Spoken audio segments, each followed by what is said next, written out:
Hello and welcome to Blockchain Gaming World Daily with me, John Jordan. So the news we're looking at today is from Doctor Who Worlds Apart. So this is a trading card game and collectible project from Reality Gaming.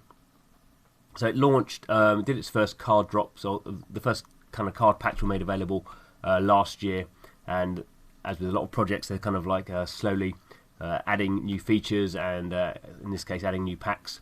And also talking about the game that's coming out. So this is just from their Medium post. So this goes into a bit of detail. I won't go into all the detail. Obviously, put the link in so you can have a look. So one key thing here is there is a referral system in now where you can earn this kind of it's called Pandex. So and actually, if you log into the game, if you log into your account, you get some of these, and also there are a referral system. And they just add up, and you can buy packs with them if you get enough of them. So that's a nice thing to have. So in terms of kind of new features coming down the line, so there's going to be a pre-alpha game launch in Q2. So Q2 is basically sort of June, July, August. So it's still a bit of a way off, but there's a bit of detail about what's going on with the game.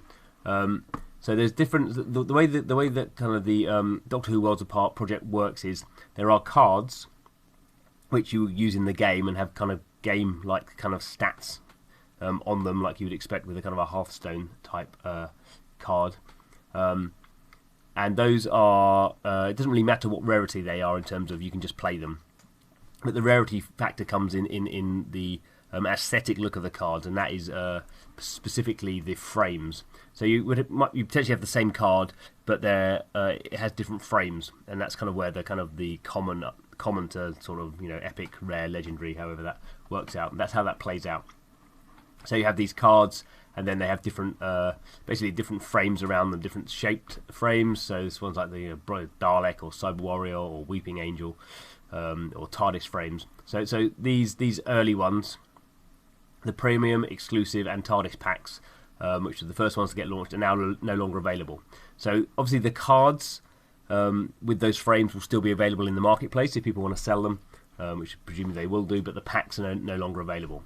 So obviously those packs have gone away, so then now there's some new packs obviously coming in. Those kind of packs go on rotation, so there's now a Time Lord President's pack. So that's what it looks like there. So these have exclusive frames as well as the kind of common frames as well. This is an important thing. This is probably the most important thing for any blockchain-based project. I think any NFT project is when can people start trading? So the marketplace is planned for Q1. So that means should be in March.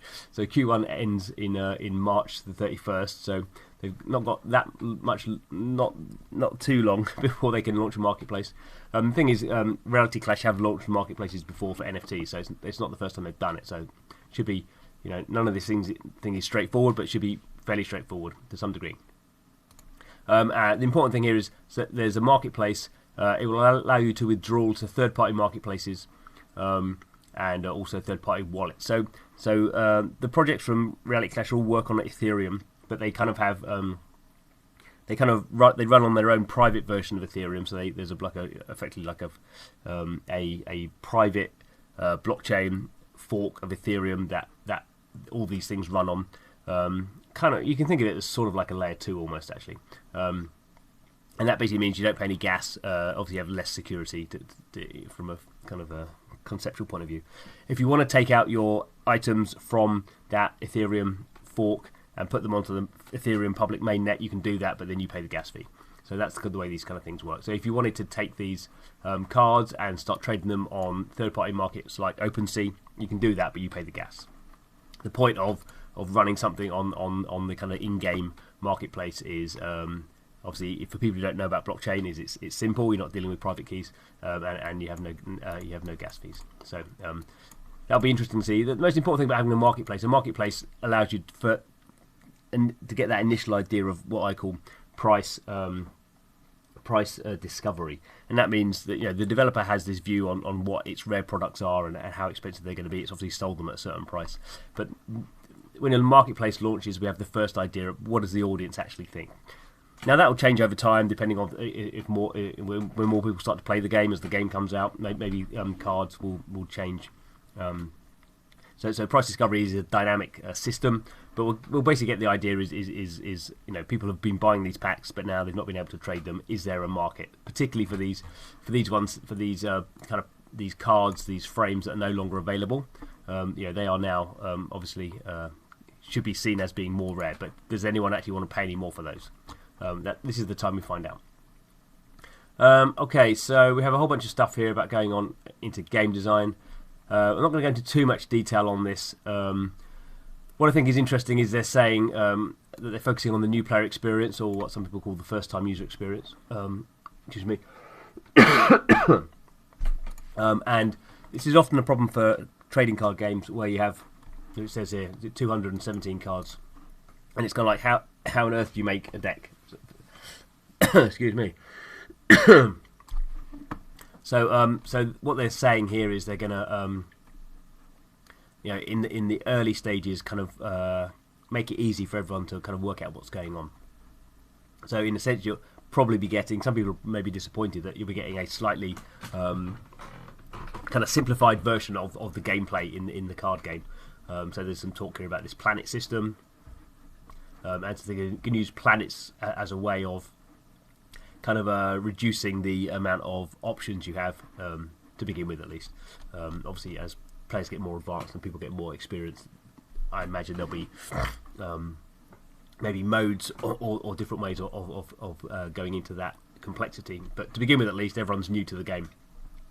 So you want to make sure everyone's kind of enjoying it, and there'll be like idiots like me who haven't got a clue, who are going to need a lot of help.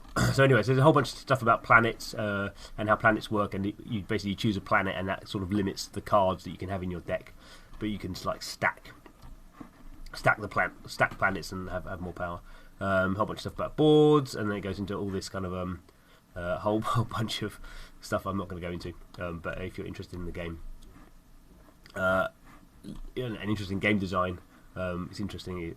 I guess it's how you're mixing things that are visually interesting to other things.